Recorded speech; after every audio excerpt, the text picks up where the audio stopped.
Bisaya ng sayawing itik-itik. Ang itik-itik ay isang sayaw na nagsisimula sa masiglang pagsayaw ng sibay na sa sahil ng musikang binado ni Kalinana na mas kilala sa palayan ng tama. Para sa mga bisita sa isang binyagan sa Carmen ng Nueva at Yung Surigao. batang yan, pa agala-gala, patanggal nga yan. Kaya ano niya na pagdudubang galaw ang mga itik sa paligid ng kanyang ginagad. Dahil nakatawag pansin ang dalawang ibaba at simula na rin siyang kayahin ng iba pang mga bisita. Sa masayang kanto, ito iniluwan ang mimetikong sayaw na itik-itik.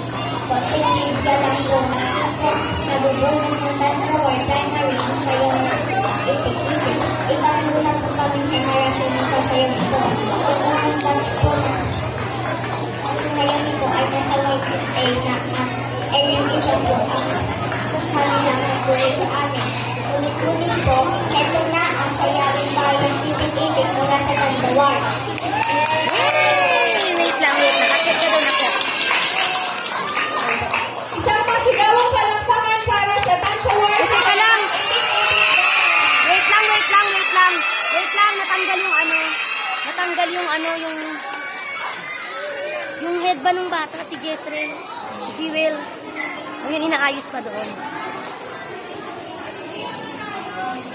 Natanggal yung headband. Ang galing nga itong batang ito. May video eh.